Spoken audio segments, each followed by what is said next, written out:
Null hypothesis और alternative hypothesis क्या होते हैं, और नल हाइपोथेसिस और अल्टरनेटिव हाइपोथेसिस क्या होता है, इसके बारे में हम जानेंगे, है ना। नल हाइपोथेसिस में हम बात करते हैं, मान लीजिए कि एक लाइट बल्ब प्रॉब्लम है हमारे पास, लाइट बल्ब प्रॉब्लम, है ना। तो लाइट बल्ब प्रॉब्लम में हमारा जो मैन्युफैक्चरिंग प्रोसेस है वो उसकी एवरेज लाइफ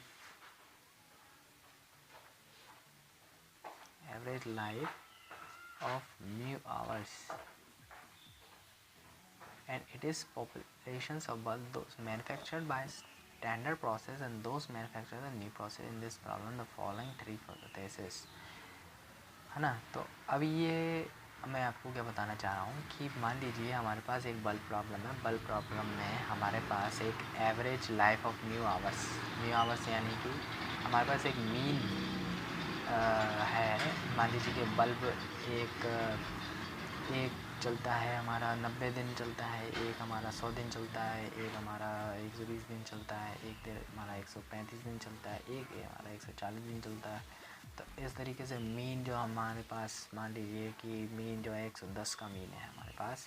तो ये जो मीन आवर्स है हमारे पास 110 घंटे मीन निकाल लिया हमने इनका।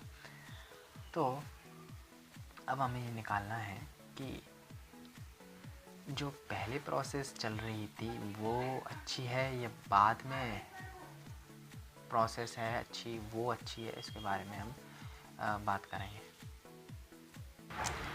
तो हमारे पास एक न्यू प्रोसेस और एक हमारी ओल्ड प्रोसेस है। तो न्यू प्रोसेस और ओल्ड प्रोसेस में जब हम हाइपोथेसिस लगाएंगे तो हाइपोथेसिस लगाते समय हमें ये देखना है कि कौन सी प्रोसेस में बेटर है इससे। अगर हाइपोथेसिस में कोई अंतर आता है तो हम ये बोलेंगे कि हमारी प्रोसेस जो है अंतर है, और पहली वाली प्रोसेस या तो हमारी अच्छी होगी या फिर बुरी हो सकती है। मतलब दोनों में से हम मान लीजिए हमारे पास 3 केसेस बनेंगे। या तो हमारी जो न्यू प्रोसेस है, हमने जो न्यू प्रोसेस लगाई है वो अच्छी है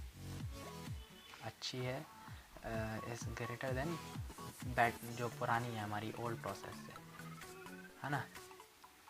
ये वाली अच्छी है। और दूसरा केस ये बन जाएगा कि हमारी न्यू प्रोसेस अच्छी नहीं है ओल्ड प्रोसेस से। और तीसरा केस ये बनेगा कि इनके बीच में कोई डिफरेंस ही नहीं था, जो पहली वाली प्रोसेस थी और जो अभी वाली प्रोसेस नई प्रोसेस है उसमें कोई अंतर नहीं आया।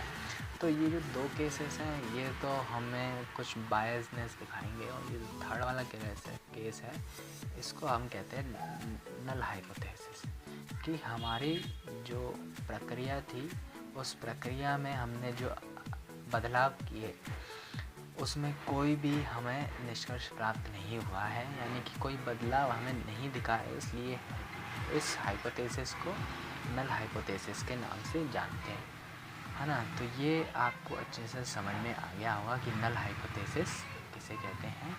और नल हाइपोथेसिस के बाद अब हम समझेंगे अल्टरनेटिव हाइपोथेसिस, है ना।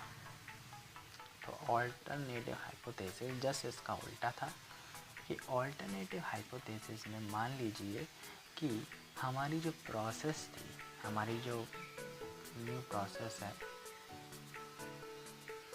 वो अंतर दे रही है, यानी कि हमारी न्यू प्रोसेस अच्छी है ओल्ड प्रोसेस से, वो अच्छे क्वालिटी के बल्ब बना रही है।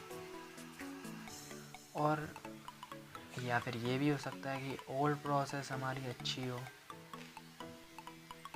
न्यू प्रोसेस अच्छी नहीं हो, है ना। तो ओल्ड प्रोसेस अच्छी दे रही है, न्यू प्रोसेस हमारा घटिया प्रकार के हमें बल्ब दे रही है। तो इस कंडीशन में ये 2 कंडीशन हमें अल्टरनेटिव हाइपोथेसिस में मिलती है। तो अल्टरनेटिव हाइपोथेसिस और नल हाइपोथेसिस आपको समझ में आ गए होंगे कि बेसिक इसका कंसेप्ट ये है कि अगर कोई नई प्रोसेस हम यूज़ कर रहे हैं तो उसमें कोई अंतर आता है तो अल्टरनेटिव हाइपोथेसिस में लाएंगे। और दूसरा ये है कि जब कोई अंतर नहीं आता तो हम नल हाइपोथेसिस में लाते हैं। अगर आप